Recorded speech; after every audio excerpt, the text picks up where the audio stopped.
Rajampet parliament సభ్యుడు మిథున్ రెడ్డి గారు సక్రమంగా పని చేయలేదు అనే విషయంగా మేము ప్రెస్ మీట్ పెట్టి కొన్ని విషయాలు చెప్పడం జరిగింది.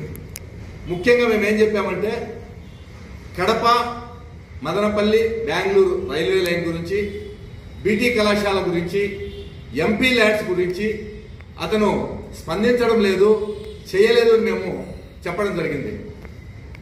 మేము ప్రెస్ మీట్ పెట్టిన తర్వాత నిన్న మదనపల్లి సమన్వయకర్త ఇన్ఛార్జ్ నిస్సార్ అహ్మద్ గారు అక్కడెక్కడో మాట్లాడుతూ ఆర్జే వెంకటేష్కు ఆ స్థాయి లేదు, మిథున్ రెడ్డి గారి మీద మాట్లాడే స్థాయి లేదు, ఆయన పని కోసం వాళ్ళ ఇంటి దగ్గర కాంపౌండ్ దగ్గర కాచుకొని ఉన్నాడు అని చెప్పి అవాస్తవమైన విషయాలు మాట్లాడినాడు. నేను ఏనాడు కూడా మిథున్ రెడ్డి ఇల్లు ఎక్కడుందో నాకు తెలియదు, పెద్దిరెడ్డి ఇల్లు తిరుపతిలో ఉంది అనే విషయం మాత్రం నాకు తెలుసు. ఎందుకంటే 40 సంవత్సరాల ముందు పెద్దిరెడ్డి రామచంద్రారెడ్డి గారు కాంగ్రెస్ పార్టీలో కొనసాగేటప్పుడు మేము కూడా ఆ పార్టీలో కొనసాగుతున్నాం. చిన్న వయసులో రెడ్డివారి చెంగారెడ్డి అధ్యక్షులుగా ఉండగా చిత్తూరు జిల్లా కాంగ్రెస్ పార్టీ అధ్యక్షులు ఉండి నన్ను బోర్డులో మెంబర్గా తీసుకున్నాడు. ఆ చిన్న వయసులో నన్ను తీసుకొని చెంగారెడ్డి గారితో నాకున్న సాన్నిహిత్యం దృష్ట్యా డిసిసి ప్రెసిడెంట్ రామచంద్రారెడ్డి గారు కావాలనుకున్నప్పుడు సాక్షాత్తు మిథున్ రెడ్డి తండ్రి గారు అయినటువంటి రామచంద్రారెడ్డి గారు నా సహాయం కోరినారు, సహాయం చేయి నేను డిసిసి ప్రెసిడెంట్ కావాలని. ఎందుకంటే అప్పటి పరిస్థితుల్లో అక్కడ చిత్తూరులో సికే బాబు గారు బలమైన అభ్యర్థిగా ఉన్నారు, స్వర్గీయ గోపీనాథ్ గారు డిసిసి ప్రెసిడెంట్ గా ఉన్నారు.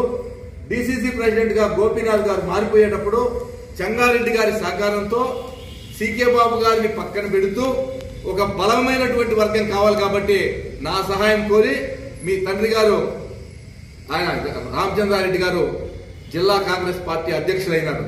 అది నా స్థాయి, అర్థం చేసుకోండి. మీరు ఎప్పుడైనా నిస్సార్ అహ్మద్ గారు చరిత్ర అనేది మీకు తెలీదు. ఈరోజు మీరు ఒక ఎమ్మెల్యే స్థాయిగా ఒక మైనారిటీ అభ్యర్థిగా మదనపల్లి నియోజకవర్గంలో పోటీ చేశారంటే దాని వెనక మా కృషి ఉంది. స్వర్గీయ ముజీబ్ హుసేన్ గారు, షమీమ్ అస్లాం గారు అందరూ కలిసి ఒకానొక అర్ధరాత్రిలో అప్పటి జాతీయ ప్రధాన కార్యదర్శి అయినటువంటి గులాం నబీ ఆజాద్ గారు హార్స్లీ హిల్స్కి వస్తే హార్స్లీ హిల్స్ లో మేము ఈ సీటు మైనారిటీకి ఇవ్వాలని చెప్పి బలమైన వాదన వినిపించాం. ఎందుకంటే అప్పుడు పిసిసి ప్రెసిడెంట్ గా ఉన్నటువంటి వైఎస్ రాజశేఖర రెడ్డి గారు ఇక్కడ నరేష్ కుమార్ రెడ్డి గారికి టికెట్ ఇవ్వాలా అన్నాడు, చెప్పాడు.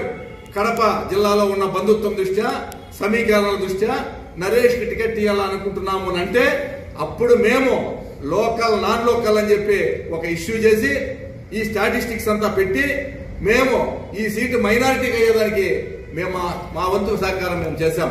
ఇవంతా చరిత్ర మీరు తెలుసుకోవాలి. చాలా కొద్ది మంది మాత్రమే తెలుసు. చాలా మంది కౌన్సిలర్లు ఉన్నారు చరిత్ర తెలిసిన వాళ్ళు, ముఖ్యంగా Karimullah councillor, SZ Nazir councillor, వీళ్ళందరికీ కూడా ఈ విషయాలు సుపరిచితమే. మీరు అప్పుడు ఉద్యోగం చేసుకుంటా ఉన్నారు, లేదు ఏ రోజు కూడా రాజకీయాల వైపు రాలా. మీరు స్థానిక ఎమ్మెల్యేగా ఉన్నటువంటి వాళ్ళతో మీ ఫాదరు ప్యారుజన్ గారు బాగుండే ఇక్కడిక్కడనే లోకల్ గానే మీరు ఉద్యోగం చేసుకుంటూ ఇక్కడనే రిటైర్డ్ అయిపోయారు. హఠాత్తుగా మీకు ఇక్కడ వైఎస్ఆర్సీపీలో అవకాశం వచ్చింది. ఆ రోజే చెప్పా, రామచంద్రారెడ్డి గారిని మేము అభిమానించాం. మొట్టమొదటి కాంగ్రెస్ లో ఉన్నప్పుడు ఆయన మంత్రి కావాలని ఇక్కడ మదనపల్లిలో బోయపాటి శివారెడ్డిని కమ్మవీధిలో అతను మేము లాభాల గంగమ్మ గుడిలో మొక్కుబడులు కూడా చేశాం. అయితే అతని ధృతరాష్ట్ర కౌగిలి అని చెప్పా. చాలా మంది ఆయన బలైపోయారు, నీవు కూడా బలైపోతావని ఎన్నికల ముందే చెప్పా. అదే విధంగా అయిపోయింది. మేము ఇక నా స్థాయి గురించి అడిగారు మీరు. నేను ఈ మదనపల్లి నియోజకవర్గంలో ఎవ్వరూ లేనన్ని సంవత్సరాలు రాజకీయంగా పదవులు అనుభవించాను. నీకు తెలుసు, నువ్వు నేను క్లాస్మేట్స్, బెంచ్ మేట్స్ కూడా. కళాశాలలో క్లాస్ స్థాయిలో నేను రిప్రజెంటేటివ్ అయ్యా, ఎన్నికలలో గెలిచా.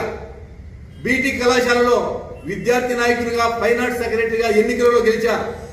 చిన్న వయసులో నేను సర్పంచ్ గా నిలబడాలంటే నాకు టికెట్ నిరాకరిస్తే తిరుగుబాటు చేసి మొత్తం తెలుగుదేశం పార్టీ గెలిస్తే కూడా నేను కాంగ్రెస్ పార్టీ వైపు వెళ్లి మాచిరెడ్డి గారిపల్లి గ్రామ సర్పంచ్గా గెలిచా. ఆ తర్వాత నా భార్య రాజవేటివారిపల్లి గ్రామ సర్పంచ్గా గెలిచింది. నేను రెడ్డివారిపల్లి సింగిల్ విండోలో ఎన్నికల్లో ఓడిపోయా. పక్కన ముష్టూరు గ్రామ పంచాయతీలో డైరెక్టర్గా గెలిచా. నిమ్మనపల్లిలో సింగిల్ విండోగా గెలిచా. జిల్లాలో ప్రింటింగ్ ప్రెస్ డైరెక్టర్గా గెలిచా. ఆ తర్వాత వెంగవారిపల్లిలో కూడా నేను నామినేషన్ వేశా.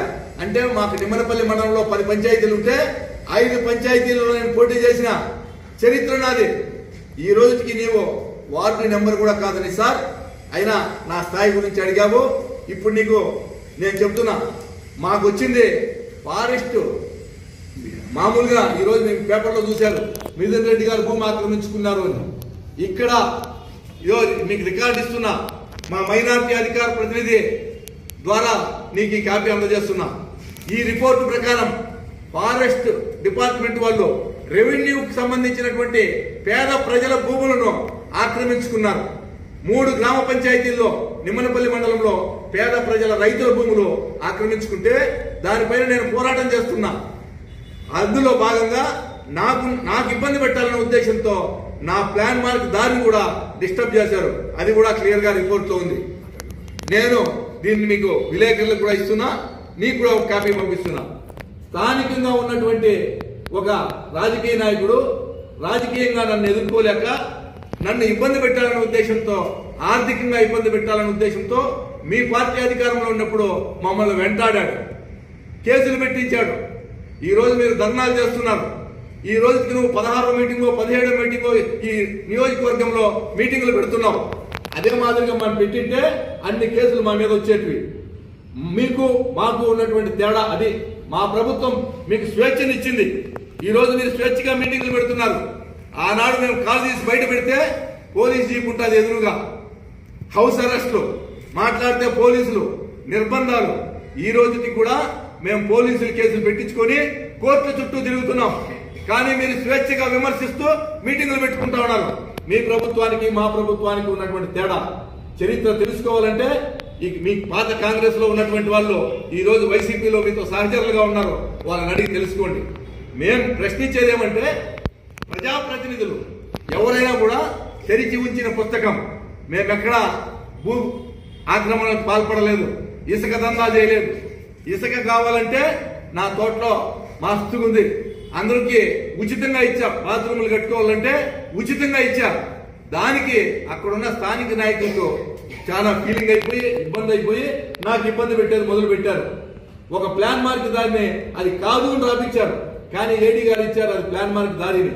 నేను ఎవరిని ఆశ్రయించలా, సివిల్ కోర్టుకు పోయి కోర్టులో ఇంజక్షన్ తీసుకుని దారి గురించి పోతున్నా. ప్రజా సమస్యల గురించి నేను వెళ్ళా. ఎక్కడికి వెళ్ళా? ఎమ్మెల్యే గారి దగ్గరికి వెళ్ళా. అప్పుడు ఉన్నటువంటి నవాజ్ బాషా గారి దగ్గరికి వెళ్ళా. కేవలం ఆయన ఎమ్మెల్యేగా ఉన్నప్పుడు 2 సార్లు మాత్రమే నేను కలిసా. ఒకసారి మా అమ్మాయి పెళ్లికి వెడ్డింగ్ కార్డు ఇచ్చాను. ఇంకోసారి నేను ఈ ప్రజా సమస్యల గురించి తీసుకుపోతే ఆయన నిర్బంధికి చెప్పాడు, నేను పని చెయ్యను అని.